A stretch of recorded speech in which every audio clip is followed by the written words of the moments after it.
welcome to another glorious episode of the Signal Caller. Myself and Saul Lopez kind of do a little deep dive here into the Raiders' search for a quarterback. They don't pick up a quarterback very often, so we had to have a whole show about it. POR SBR is my Twitter handle, and Solos is the Solo Lopez. So check them out there as well. If you're not blocked, if he's not blocked, or you didn't block him. You can check him Look, out. I don't block anybody, but my block list on the other side who have me blocked is pretty considerable. Considerable, yes, no question about it. Mhm. We are in the midst of talking about Drake May. He is the quarterback for the University of North Carolina Tar Heels, and let's get to know him a little bit better here on the Signal. Launching it again for Walker. He has it. Touchdown. He got behind Jaden Davis without being held that time. Gonna keep, got it. Throw, and oh my goodness, he threw it to the end zone and it's caught for the touchdown by Paysor, and he threw it left-handed. This is what I mean about this kid. May trips to the right. Drake steps up, now uses his feet, slings it downfield, over the top for McCollum, who holds it in for the touchdown, Carolina.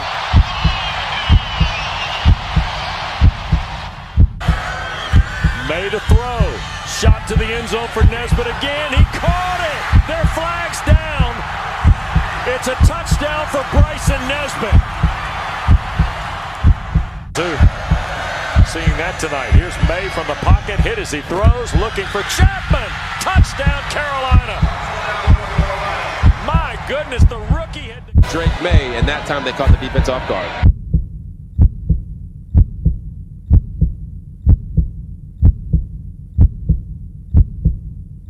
All right, so got to see a little bit of Drake May and what he can do as far as his abilities go. We're gonna talk about that. But first, I really want to roll with this. I want to start off the show with a mock draft from Charles McDonald and Nate Tice. I'll show Yahoo Sports. It's just an interesting one that I saw. And This is Yahoo? This is Yahoo Sports. Okay. So this is because some things don't make no sense. So we'll talk about it. So we got the Bears taking Caleb Williams, Drake May going to the Commanders. We have the Vikings trading all the way up to 3 to get JJ McCarthy. Then you got the Cardinals with Marvin Harrison Jr. Then you have Chargers with Joe Alt. Roma Dunze goes to the Bears. The Giants trade from the Bears trade from 9 to 6.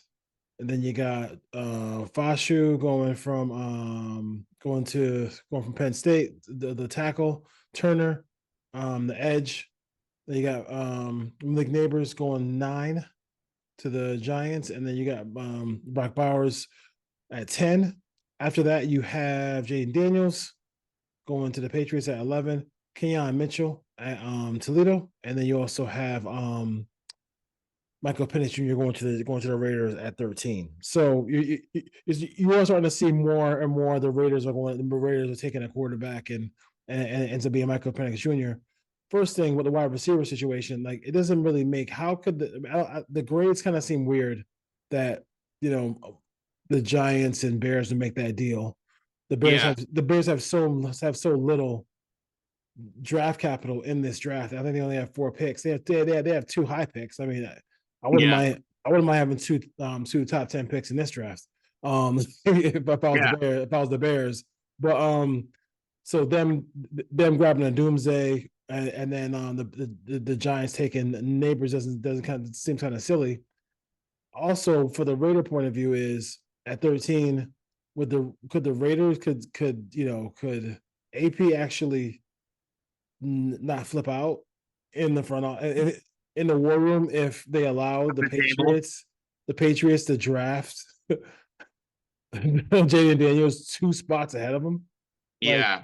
I mean, there's a few things with this mock draft. So if the Bears trade up from 6 to 9 with their second first-round pick, like to your point, it would be really weird for them to trade for DJ Moore and then trade for Keenan Allen the very next offseason, and then during that draft with their second first rounder trade up for another wide receiver. It would be strange for that to happen. And I understand you want to pad Caleb Williams if that's going to be the pick, which presumably we think it is. I think it is.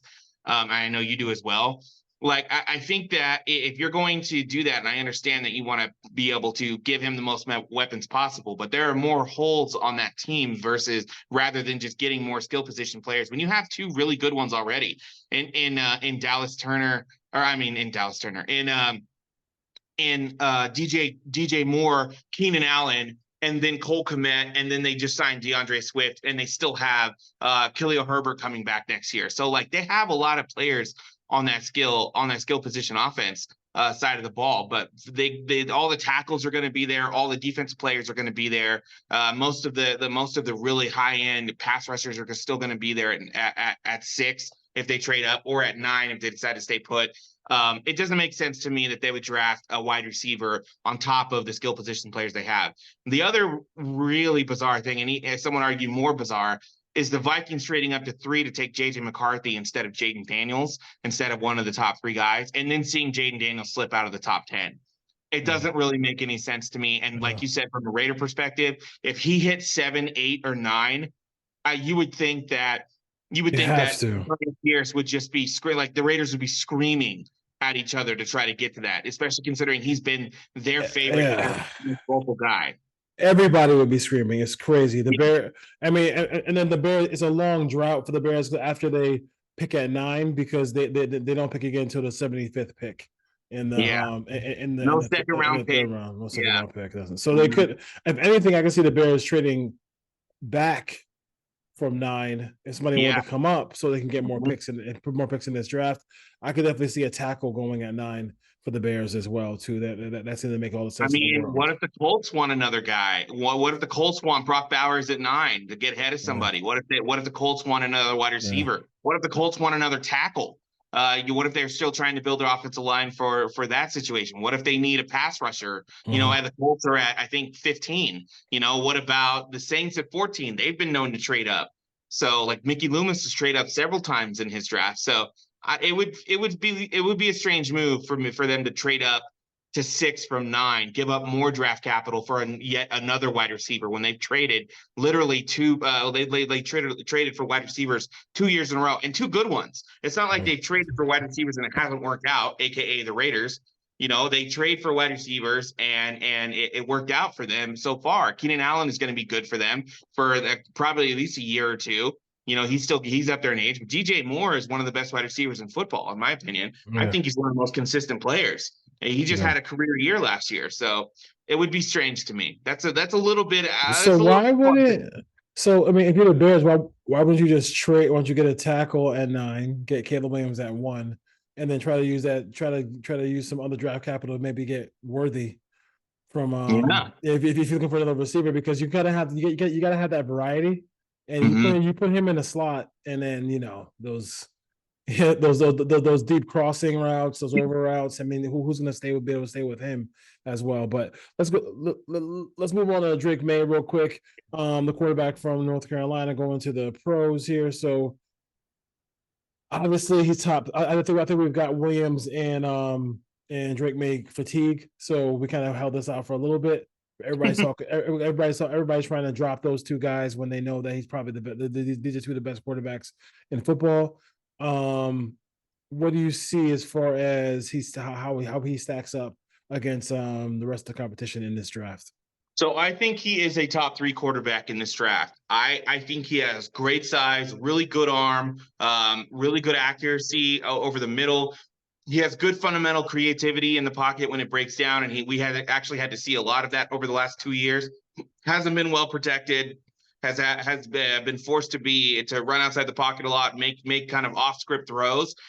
He has a uniqueness about his arm in that regard. I think him and Caleb Williams can really, really, really create out of the pocket in terms of their ability to throw on the run and hold on to their velocity and their accuracy. I think that's important, especially if you're going to go so high in terms of this draft, which we expect them to both go in the top 5. in this situation, you're not necessarily going to a ready-made built team unless someone trades up. So there's going to be instances where you're going to have to carry the load. And I think he's a player that does that. I think he's the best size type of quarterback versus athleticism in the draft. I think he's 6'5" and 229. I think is what his height and weight is. I'll have to double check that, but he's got great size, good athleticism, and I like his ability to create out of the pocket when plays break down. We saw it a lot last year when he lost some of his skill position players.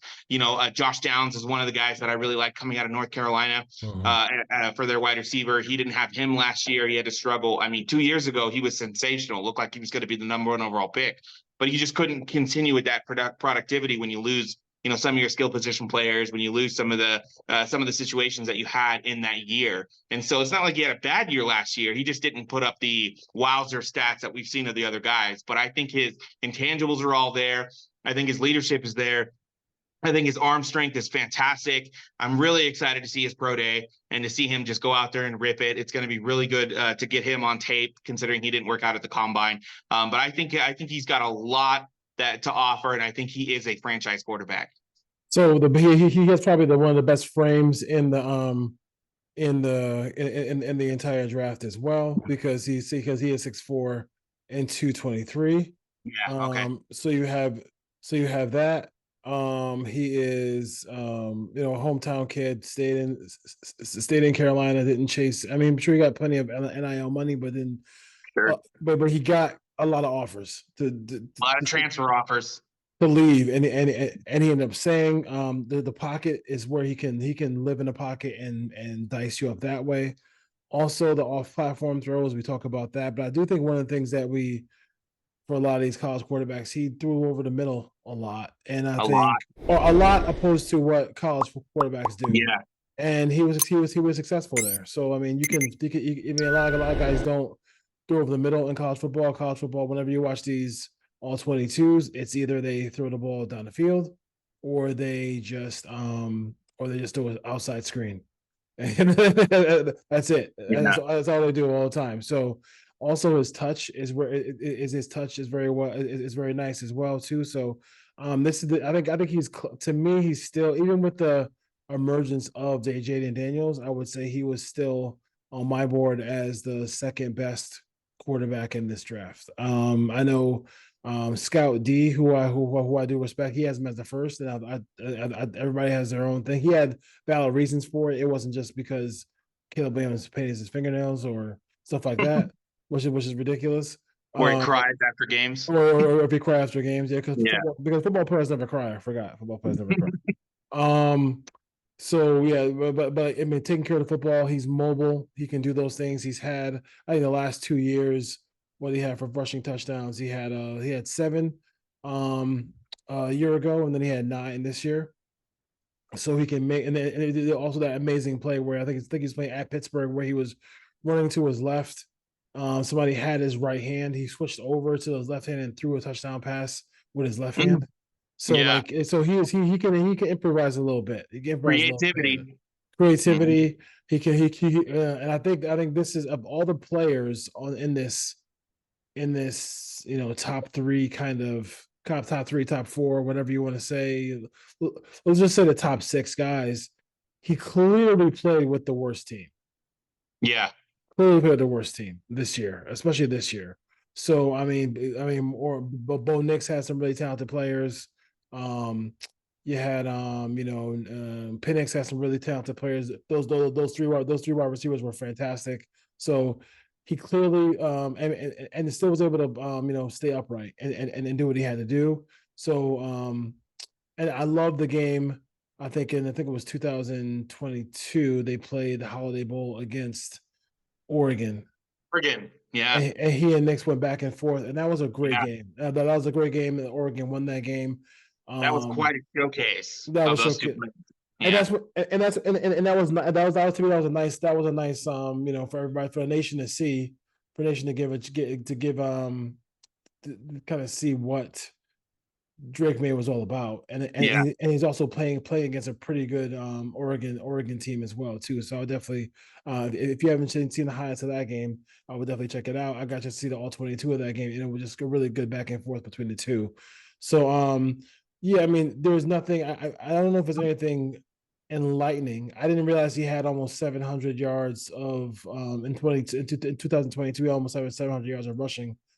Yeah, the comparison is Josh Allen. A lot of people wanted to say Herbert because of his size and his arm, but I've seen a lot of people compare him to a Josh Allen or Cam Newton type, who obviously he's not. He's more accurate than Cam Newton, I would say, in that regard. But in terms of the dual threat ability, especially in the red zone, you start to see a lot of Josh Allen and Cam Newton comparisons. Okay, he's got good athleticism and he can move and he's mobile out the pocket and he has a good feel for the lanes. I really, really like Drake May. I mean, he's second on my board. I think he's a fantastic player. And yeah, a lot of people don't really know about his rushing ability and his ability to create, to get in the lanes, his ability to make things happen with his legs. So it's another caveat that we're going to be able to see when he's running outside and people do a little bit more film leading up to the draft. So he's an exciting player, definitely someone I would really, really, really like the Raiders to be able to get their hands on in any way, shape. But obviously, from what you read, the second pick is up for grabs. So Washington's gonna trade that pick. So the Raiders should be all over that and be able to get that second pick. But F those picks and get a second pick in the draft so easily because teams are willing to help the Raiders in that aspect. Raider Nation. Spoiler alert! They're taking a quarterback. Yeah, spoiler. There's no way they're rocking with Marcus Mariota. Marcus Mariota. Yeah, they're taking a quarterback. They're taking a quarterback. They're taking a quarterback as far as that goes. But yeah, leadership. I'm looking to get somebody on. Who covered the Carolina football. I got a chance to talk to gentleman who covers Roman, Thomasoff, who covered Penix. So I mean, like to get a feel for guys who cover him from a day in, day out basis. But for the most part, he's been fantastic as far as just leadership and being a really good teammate. That's why I kind of laugh when people say stuff about Caleb, because I'm like, yo, dude, like if he was a bad teammate, you would know about it. I'm immediately. But I do think everybody has social media, man. Yeah, everybody has social these media. Stories come out. So, and I would say this too is that with May and with Jayden Daniels and with all these guys, like we're seeing the first iteration of the NIL players coming in. Yeah. And so now it's like you kind of know that they can handle themselves with money. Like, you know what I'm saying? Like, I mean, I think it's a little bit comforting now that it's not like they go to bed and they're changing their sheets and all of a sudden there's an envelope filled with money there. Like, you know what I'm saying? Like those days are over. Like, you know what I mean? It's above board. Give Reggie back his, I would say. I'm saying so mostly. Give Reggie back his give Reggie back his Heisman. Give him back the Heisman. Give him back the Heisman. Give him back the Heisman. So I mean, so to me, like you're getting guys who are, in that sense, very mature. Yeah, it's a new responsibility for them to inhabit and to endure and embrace when they're going through their college year, especially someone like Drake May or even Caleb Williams, who they're getting paid considerable amounts of money to stay there, one, to be there, and to lead those teams and programs, if you want to call them programs. Let's face it, they're organizations now. Yeah. Like this, we're in the pro-am type of system for college football now. So that's where we're at. So it's a new responsibility for them to handle, and it's a new maturity that they have to develop earlier. And it's another thing where players are less patient with teams they go to now, because it's not about that rookie contracting and that life-changing money now, especially with someone like Caleb, he's already made the money. He's going to be coming into the league a millionaire. So in that situation, it creates a new, and we probably saw more so in Caleb now. We'll probably see this in the future with other players, especially with Marvin Harrison as another one. More players being reluctant, resistant to the entirety of the process. Marvin Harrison didn't do anything for the NFL. He just said, "Nah, I'm good. You're going to pick me. I'm going to be the first wide receiver off the board regardless." So, and I think to a point, that's how Caleb felt about it as well. So a lot of these players, including Drake May, they're coming into the league with money already, with status, with maturity to be able to handle that with a sense of what they're going to do, rather than they get that first big paycheck and then it's DUI in Vegas or some stupid crap like that. So it's a new aspect to judge these guys on, unfortunately, but that's the reality of what we're dealing with. Yeah, they should be compensated. It's not. It is what it is. The NCAA has been eating off of these kids. They for should years. be compensated more than they are, way more than they are now. The players are some of these guys are superstars. Like they deserve this money.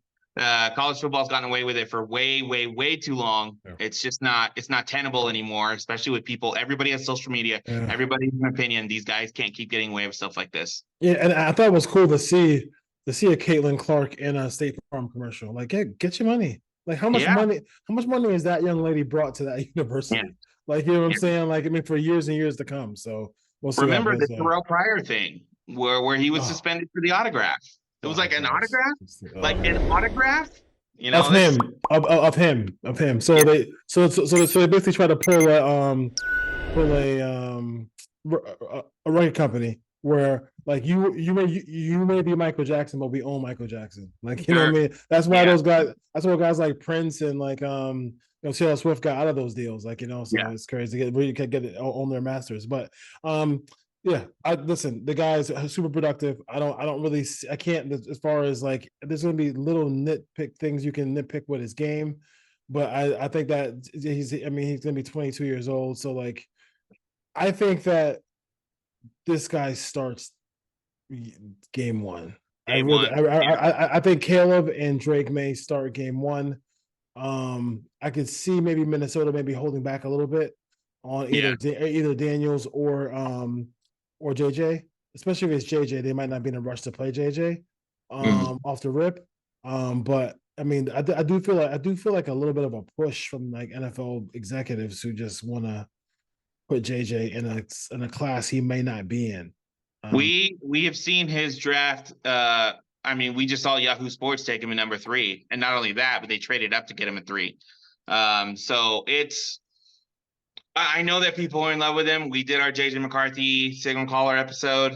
We know our feelings. Just to reiterate a little bit, we think he's got skills, but putting him up in the top 3, if it like ahead of ahead of possibly Jaden Daniels or ahead of possibly Drake May, I'm not so sure. I'm not there. I'm obviously not there. So yeah, I'm not there. I'm not there yet either. All right.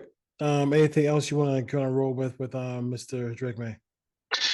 Just some of the drawbacks I would say that I've seen and I've kind of studied and researched myself is that you could see the dip in production when he goes against some of the better teams on his schedule over the last 2 years.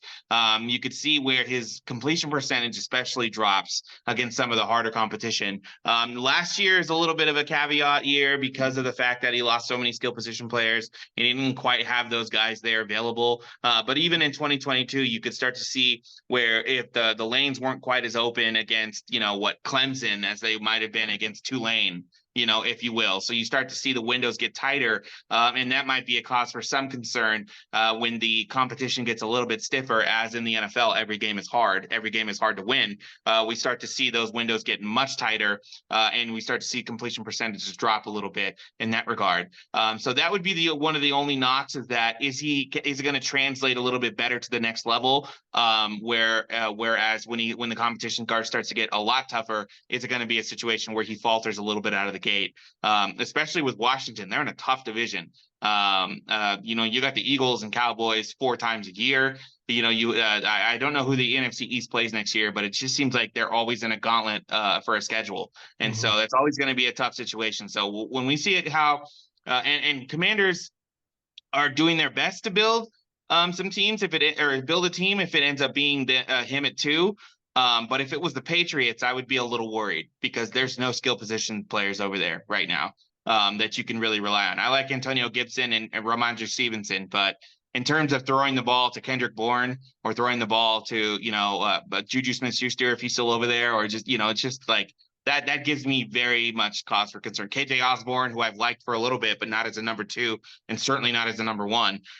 So I would, if I were him, I would much prefer to go to the Commanders, considering they have Jahan Dotson over there, they have Scary Terry, they just signed Zach Ertz, they have Austin Eckler, so they have spent money to get a team. But I would be a little worried if Drake May becomes a Patriots quarterback right out the gate. Let's just say I wouldn't take him in fantasy early. I would say too, like, I mean, I got the roster pulled up right now. I think the thing about it is they tried to overpay to get people to come. Sure. And players just did not want to, like, skill position players did not want to come there. Didn't work. It didn't work. So, like, I think that's something you got to think about too as well. Like, what do they do as far as? I think the best thing for them to do is just go out and just start drafting skill position players. And I think because I think defensively they played decent. They played pretty good defense last year. Good defense. They played good defense, and they have 2 of their stars coming back. Christian Gonzalez and Christian Barmore both coming back. They both got hurt last year in the middle of the year. Yeah. So, and Christian Gonzalez looked like a future All-Pro the way he was playing early in the year. He was playing Barmore great. Was really good. So. Yeah. They got unfortunate with that, but they still had the Patriot. They still have a bunch of Patriot guys on that defensive line and in that secondary who can play. So then usually they play pretty good defense.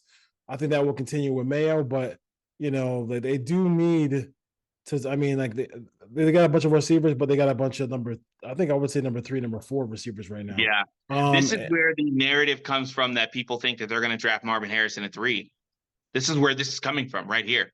Because their roster on skill position players is so bad. It's so bad. But then again, their quarterback room is the worst on that entire team. So that's gonna be that would just be such a tough spot for Marvin Harrison. Yeah. It would for him, it would almost be like going to Ohio State again. Because they had Ohio State really didn't have besides CJ Stroud. A year ago, the quarterback play last year for him was not great, and he could never like display his full talent last year. But look at Andre Johnson. Look at Andre Johnson from the Texans. I think he went 3rd overall, didn't he? To the Texans. They didn't have a quarterback until literally like Matt Schaub was throwing him passes, and Matt Schaub wasn't like a world beater. Yeah. So Andre Johnson, arguably, you could make the argument he really never had a fantastic quarterback. I mean, Schaub was good for like 2 years, but it's that type of situation. And Andre Johnson is obviously he's a Hall of Fame player. We know who he is. He's one of the best wide receivers of that generation, but he didn't help the Texans win a bunch of playoff games, and he didn't help them to the Super Bowl and stuff like that. Like, you got to get the quarterback. So I understand the argument for the skill position, but this is the signal caller for a reason. It's not the route runner. It's the signal caller for a reason, because that is the most important position. And a team that doesn't have a quarterback doesn't have consistent success in the NFL. It's just fact. You have one outlier, the San Francisco 49ers, and maybe Pittsburgh for a while, who can have winning seasons, or San Francisco that can win playoff games when they're rotating quarterbacks. But the landscape of the NFL is the quarterback position. You need consistency, you need efficiency, you need production out of the quarterback position, and you need consistent play, above average play, if you're going to compete. And the Patriots don't have that in the quarterback room. The Commanders don't have it. The Bears don't have it. The Raiders don't have it. And that's why we're doing this show. Got to get a quarterback. I could see them. I can see why they'd be looking at their offensive roster. I can see why they would be a candidate to trade back. Sure. Yeah. But the problem with that is, like, they just don't. You cannot. Like, can they really walk away from this draft without drafting a quarterback in the top 6 quarterbacks? I just don't see how they could do it. I don't see how they could do it. I don't see how they could do it. We had this discussion last year about the Raiders. If you believe in your organization enough, you're not going to shy away from taking even at-risk players. Like, a lot of people thought Jalen Carter was an at-risk player, like he ended up not being, and to this point at least, and being a Pro Bowler last year. But, like, you look at situations where it's like, well, we don't have the infrastructure in place. Well, if you don't have the infrastructure in place, then what are you doing there in that situation? Like, you need a quarterback. The only thing that keeps the infrastructure stable is be able to have a quarterback that can mask the deficiencies on your team. And no player can do that in the NFL, and no position could do that more than a quarterback on a rookie deal. It's just fact. It's just fact. If you get Pro Bowl play out of a quarterback on a rookie contract, there is nothing greater. And some people fail at it. The crappy thing to think about is Tom Telesco literally wasted Justin Herbert's rookie contract for them. They went into salary cap hell. They had to trade players and cut players that they didn't want to cut, trade. You know, Keenan Allen was a key player for them for over a decade, but he was making too much money, and they had to restructure a bunch of deals. And they didn't win a lot of games. You know, Brandon Staley obviously contributed to that, but I would argue Tom Telesco did as well in the last 3 years. So it's just it's a team that he put together. It's the team that you need to take advantage of on a rookie contract, because there's nothing better in the NFL, especially a player like Herbert. It is interesting to see what they will do at wide receiver, because you know, and they're a candidate who I'm sure they would love to trade back as well. I know Joe Alt would be perfect for them, you know, but still, it would be interesting to see what they do. Brock Bowers or Roma Dunze at 11, or if Malik Neighbors falls, Brian Thomas down there. I mean, there's a lot of players in that 5 to 13 range. There's a lot of good players. Yeah, there is no question about it. All right, Raider Nation. So I think we're out of that Drake May range, but we want to give you the whole thing on all the quarterbacks as well. If something crazy happens. Yeah, who knows? So we're getting down to, I think we got a couple guys left, because there is a slew of Raiders talking about Jordan Travis. We'll do Jordan Travis, and then after that we will tackle Mr. Caleb Williams. We will go with the man. Go with the man. All right, Red Nation. See you solo. Get out of here. Travis will throw, lobs it deep, and wide open is Johnny Wilson inside the 40. Wilson wrapped up at the 30. Touchdown saving tackle by. First down and goal from the 4. Florida State looking to go up 2 scores here. Travis wide open, back in the end zone. Touchdown, it's Preston Daniel. On the 40-yard line with Jordan Travis in the game at quarterback, and he'll throw it. Jaheim Bell comes free, breaks a tackle at the 15. Another tackle, dives for the end zone. And down at the half-yard line. Play clock at 2. Travis, end zone, wide open, touchdown.